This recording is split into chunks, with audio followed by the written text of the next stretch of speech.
don't look washed out, or do I just look a freaking mess? Oh my gosh, someone burst. Hey guys, welcome to my channel, or welcome back to my channel.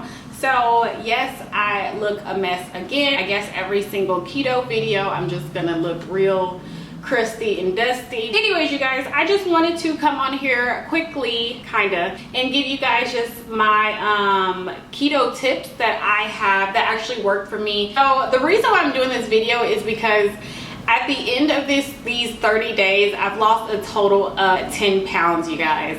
And that's not me rounding up. That's not me like saying, oh, it's 8.9. I'm just gonna call it 10. No, it's 10 pounds, and I'm so proud of myself. I didn't even think I was sick to like the first week. It wasn't very hard, but it was hard enough.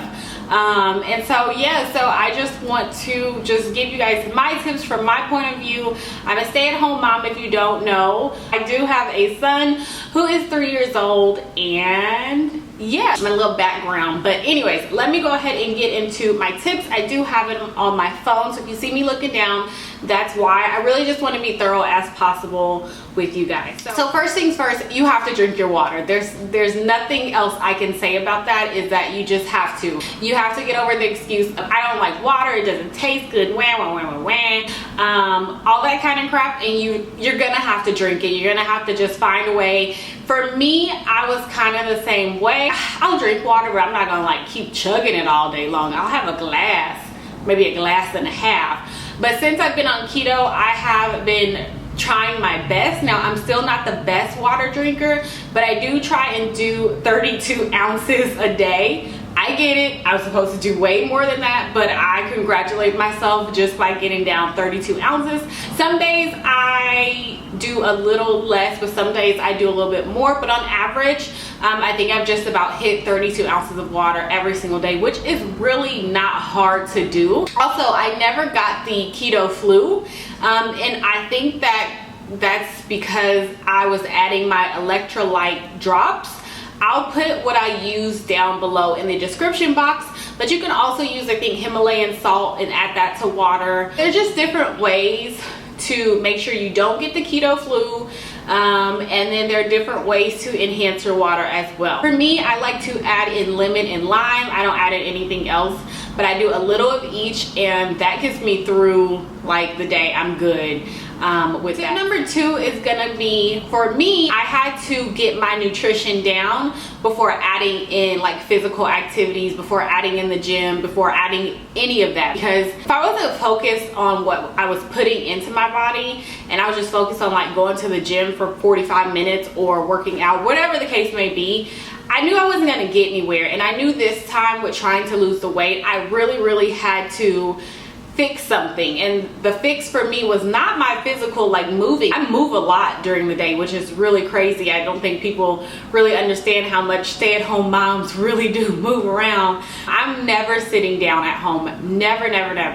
But I knew what I was putting into my body just wasn't, I don't even want to say it wasn't the best.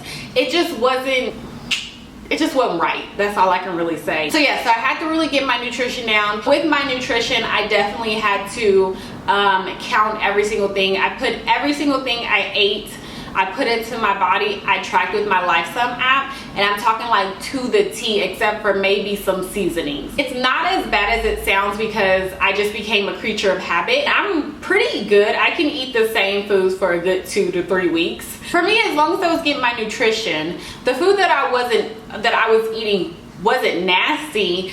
It was just like over and over again. But I was like, well, I really want to lose this weight, and I already know how many strawberries I'm supposed to have, how many this and that, how much ounce of steak I'm supposed to have, and this, you know what I mean? So I just kept eating the same things over and over, and then I just didn't have to think about what I was doing come weeks 3 and 4. It was just kind of, it became a little bit second nature to me. So I would say in the beginning, you have to track it. It's gonna suck. It's annoying. You're pulling out your phone all the time. It's frustrating. Honestly, it's not even frustrating. It's just annoying to do. But I guarantee if you do that, and really just pay attention. Do it right then and there. Don't wait till you then finished your meal and you didn't it's nighttime, then you won't remember anything. Track everything, do it right then and there in the kitchen, and then it'll just be second nature to you. You won't have to do it. I think this is number 3. I think, yeah, we're only on number 3, come on.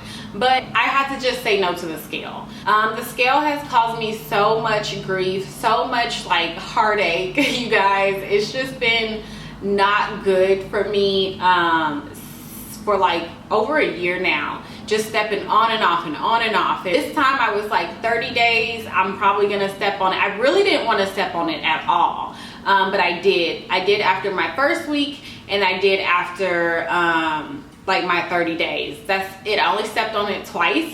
So I would just say limit your time on the scale. It's not necessary. Start going by how you feel, start going by how your clothes are fitting, and give yourself like this, and you have to stick to it. That's the thing. Like, you literally have to weigh yourself and then say, okay, I'm gonna put it up for 2 weeks, and I'm working on this, that, and the other, and literally put the scale up somewhere where you don't see it all the time. Because if you see it all the time, you're going to be tempted to weigh yourself, and that's gonna end up bringing you whatever type of, you know, mental struggle, problem. You know, it may end up being your downfall too, because you may get discouraged if you've been working your butt off for 2 weeks, this and that, and the scale's not moving. You know what I mean? So I would just say put the scale away and designate a certain time, maybe 30 days, 45 days, 60 days, something like that. Or, you know, not as much, but maybe once a month or something, twice a month, that you will step on the scale and measure yourself. So I think this is number 4, but if not, just go with me and act like you're not paying attention to the numbers. But I found getting the test strips. I ordered some test strips off of Amazon to see how deep into ketosis I was. Those test strips, whether they're just like it's all fake or it's all real, they really helped me to stay on track. So they are urine test strips, so you do have to, you know, you gotta find your own special way to test your pee. But they, like, every time like the scale was just like the color would change, and I would kind of get deeper and deeper, and I would just get so excited, and that was very motivating for me, because I wasn't stepping on the scale, all that kind of stuff. I needed that, because I was like, ooh, I'm really like, oh, I'm mild this time, or oh, I knew eating that so-and-so was gonna push me back a little bit, and no, I've been doing good the past 4 or 5 days. And I would go test, and I'd be like in the darker reds, maroons, whatever you want to call it. Up to a certain point is not really necessary, I already know that, but just getting the test strips to stay on track was pretty huge for me, and it definitely helped me to stay on track. So number 5 is pretty much to find different ways of exercise. I have a love-hate relationship for the gym because I find it a little boring, and I do like to move around, but I like to do different things. I just need different options. I can't do the same thing every single day. So what I started to do was, for instance, like today, and it's all a mind thing with me too, I was like, I knew I was going to be deep cleaning the house, and I knew that I'm sorry you guys, cleaning up a 2-story loft or whatever, but I knew all that cleaning, all that moving, lifting, this and that, plus I cleaned it like 2 days in a row. I don't even want to go there. I was just like, that's gonna be my exercise, because I'll probably end up doing more with that than if I just went to the gym for 45 minutes and barely worked out. The past 2 days I've cleaned non-stop for 5 hours straight. So yeah, just find different ways to exercise. I have went to the gym a couple times. I do home exercises with Isaiah out on our patio for the world to see. I don't really care. Routines, fitness routines you can do at home, because it gets me moving at home. I don't have an excuse, like I can't go to the gym. I don't have an excuse, and it's something Isaiah can try and do with me, and it's really fun for him to say, are we gonna exercise today? For him to try and mock what I'm doing and all that kind of stuff. So my next tip, you guys, is to track your progress. Now, I didn't really do this that much because 1, I just forgot. 2, I didn't really want to take pictures of myself. I just didn't. I'm gonna be honest with you. I know they say track your progress, take tons of pictures, blah, blah, blah, but I just didn't want to. I didn't feel good. I didn't feel pretty. I didn't feel like I looked good. So I took pictures of myself, not exactly day 1, but probably like maybe a month before I started keto. So I already knew how I looked like, ain't nothing changed. And so I do need to take pictures of myself now, so I will probably do that today. But these 30 days, I just didn't take any pictures. What I did was I have the what do you call that scale? I have one of those scales. I think it's the Rinds. So I have a scale that goes to my phone, so it tracks everything for me. It's a Bluetooth scale, of course. It gives you everything from your weight. It will track it forever. From your weight to your BMI, your body fat, your subcutaneous fat, your skeletal muscle, your muscle mass, your body water percentage, your protein, your BMR, and your metabolic age. It gives you all this stuff, and it gives you trends.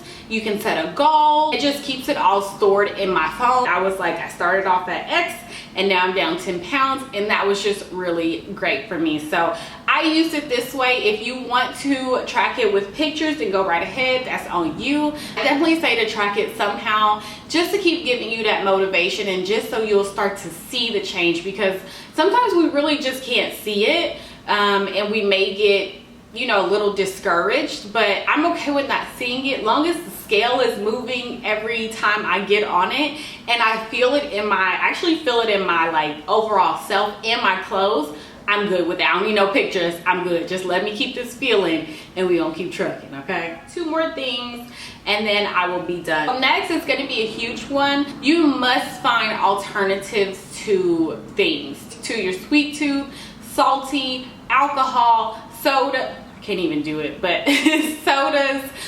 You've got to find alternatives, and you've got to ask around, because it just, you won't make it still trying to do the same things or trying to sneak in the same things that you have been eating. For instance, I need something sweet. I have a really huge sweet tooth, and giving up candy, ice cream, anything sweet like that was a little hard for me. So I was like, shoot, I have eaten so many berries, you guys. I'm like so almost sick of strawberries, but they satisfy my sweet tooth. I also bought these keto cookies off of Amazon. I will link them down below.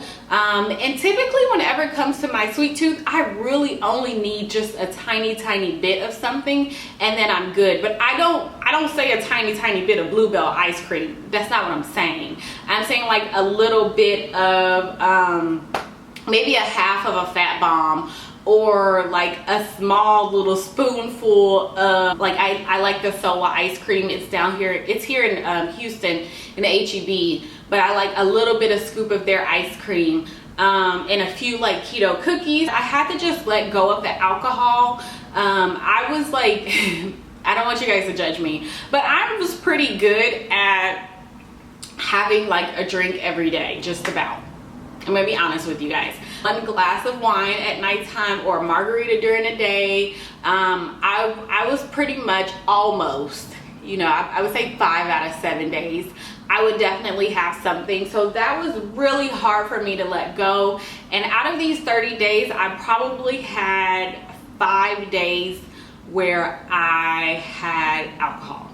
I'm not talking about heavy liquor or nothing like that. I'm literally talking about a glass of wine or a margarita, because those are my favorite things to have. And really with margaritas, you guys, oh, I was missing them so much. I was missing them. Oh, my heart. You know, I had to say, what do I want more? Do I want to keep drinking this alcohol every day? Do I want the wine every single day? Or do I want to like fit into those dang jeans that I still have in my closet? And do I just want to feel and look better about myself? So I will list some foods that I really love to kind of take cravings away. And really, you guys, as you keep going into this journey, the cravings will stop. It amazed me how much like the cravings stop. I wasn't fiending for, you know, margaritas and chips and you know, sweet stuff. Like, I would stop fiending for that, and that was very weird for me. It was like super crazy. It was almost scary, because I was just I just had to have that stuff every single day. And yeah, I had to make it a point to find alternatives for stuff that I like. Last but not least, that leads me into my last one, was do your research, ask, and do what's best for you. That's pretty much all I can say. Maybe it happened twice during this 30 days where I laid down, I was starving because I was attempting to do intermittent fasting, which that's a whole nother video topic. I was like just starving, you guys. I was hungry, I had a headache, and it was probably late at, yeah, it was at night. It was like 11. I don't think I've eaten past like 12, but so it was in between 11 and 12 o'clock. And I knew I was hungry. I knew it was hunger pains and hunger headache, really. And I got up and I ate. Did I go binge on tacos and rice and all the carbs I could possibly eat? No, I didn't. I ate what I could. I would go have another cup of strawberries and some walnuts or pecans or something like that. And I was good. I was good. And I drank some water and drank carbonated water too. Carbonated water does make you feel full faster. So even if you don't like La Croix or whatever, I do like bubbly. Bubbly has some really good water. It just makes you feel fuller, tricks your mind maybe a little bit. But I had to just do what's best for me. I can't be passing out trying to do keto. I can't be so unhappy trying to do it. And I couldn't go by what she did or he did. I had to go by what I felt was right for me, and stick to a plan that I could definitely do. Yeah, you guys, that's pretty much it for this video. I hope it was helpful. I know it's a little long, but if you're really wanting to do this and taking it from someone who did not think they would make it past a few days, you guys, I just don't stick to stuff. I don't stick to anything. And I was very determined this time to stick to something. Even if I just did it for 30 days, I really just wanted to be able to write that down and say, I did it, I tried it. And yeah, if you guys want more keto videos, just let me know. Just thumbs up this video and tell me down below that yes, you want more keto videos. I do plan on doing more if that's what you would like to see. Let me know in the comments below. Give me a thumbs up. Thank you guys so much for watching, and I will talk to you guys in my next video. Bye.